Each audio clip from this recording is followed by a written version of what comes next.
Զուգայրիս։ Mr. Chair, dear Mr. Prime Minister. Շնորհակալություն պարոն նախագահ, հարգելի պարոն վարչապետ, իմ հարցը գրեթե նման էր կամ ամբողջովին նույնը ինչ գործընկերս տվեց Հալդեից։ Մենք չենք համակարգել Միչայելոց հարցերը, եթե կարելի է ես շարունակեմ այդ հարցը, խնդրում եմ մեզ ասեք կոնկրետ ինչ ձևերով կարող է միջազգային համայնքը, հատկապես Եվրոպայի խորհուրդը լավագույնս աջակցել Հայաստանին այս կարևորագույն գործընթացում կապված փախստականների հետ, Լեռնային Ղարաբաղից փախստականների հետ։ Եվ ավելին, ինչպես նշեցիք ձեր ելույթում, ես եթե ժամանակ ունեմ նաև քննեմ մանրամասնեք այն քայլերը, որոնք կարող եք ձեռնարկել, որպեսզի ավելի շատ առաջընթաց ձեռք բերվի շատ կարևոր հարցերով, ինչպիսիք են օրինակ դատական համակարգի անկախությունը, պայքարը կոռուպցիայի դեմ, իրավունքի գերակայության պաշտպանությունը եւ ամրապնդումը։ Շնորհակալություն Ջորջ, հարգելի վարչապետ, ցանկանում եք պատասխանել։ Եվ սա վերջին պատասխանն է, քանի որ դժբախտաբար պետք է արդեն ավարտենք մեր առավոտյան աշխատանքը 3 րոպե, շատ շնորհակալություն։ Գիտեք, ժողովրդավարական բարեփոխումների ոլորտում այնինչ միջև հիմա արվում է, մենք պետք է պարզապես Եվրոպայի խորհրդի հետ շարունակենք եւ խորացնենք մեր համագործակցությունը։ Եվ դա հաջողության պատմություն է, պարզապես նոր մարտահրավերներ են ի հայտ գալիս եւ մենք պետք է այդ մարտահրավերները հետ առերեսվենք եւ լուծենք Հայաստանում ժողովրդանալ դարձնելու համար։ Իմիջայլոց հարցերի մեջ կար նաեւ թե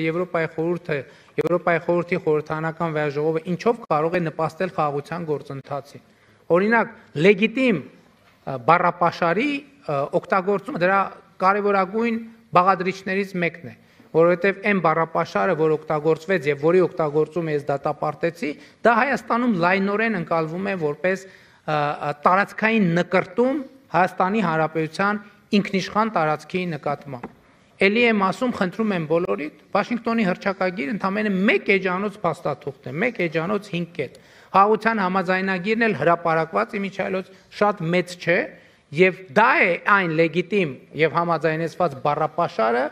որի վրա մենք պետք է հիմնվենք եւ որի օգտագործումն է միայն, որ մեզ հնարավորություն կտա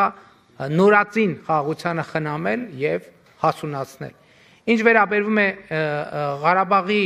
փախստական մեր հայրենակիցներին, արդեն ասի, մենք հույս ունենք, որ միջազգային հանրությունը ֆինանսական աջակցություն ցուցաբերի ավելի շատ նրանց բնակավորման հարցերը լուծելու համար, բայց Եվրոպայի խորհուրդը նույնպես կարող է աջակցել Ղարաբաղի մեր հայրենակիցներին համար տարբեր ծրագրեր իրականացնելով, այդ թվում վերամասնագիտացման, կրթության հարցերում նրանց աջակցության եւ կարծում եմ, որ դա շատ կարեւոր ուղղություն է, որպեսզի նրանք Հայաստանի զարգացող աշխատանքի շուկայում ավելի արագ գտնեն իրենց տեղը։ Իհարկե Հայաստանի կառավարությունը նման ծրագրեր իրականացնում է եւ միջալոց առաջիկայում մեր կառավարությունը պատրաստվում է համաժողով կամ աշխատաժողով հրավիրել, որտեղ մասնակից կլինեն Լեռնային Ղարաբաղից փախստական դարձած մեր հայրենակիցներ եւ այդ աշխատաժողովի ընթացքում մենք կփորձենք անմիջապես իրենցից լսել տպավորությունները միջև այժմ իրականացված ծրագրերի վերաբերյալ եւ նաեւ որոշակի միջնաժամկետ եւ երկարաժամկետ ծրագրերը համաձայնեցնել նրանց հետ կամ նրանց առավելագույնս ներառել բովանդակությանը ու քանի որ վերջին պատասխանն է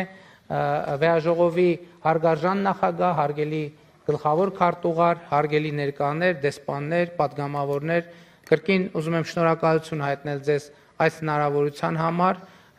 եւ իմ հարգանքների հավաստիքը Եվրոպայի խորհրդին եւ նրա բոլոր ինստիտուտներին եւ շնորհակալ եմ Հայաստանի ժողովրդավարությանը այս ընթացքում ձեր ցուցաբերած աջակցության համար։ Շնորհակալ եմ։ Thank you, dear Prime Minister, for being with us today.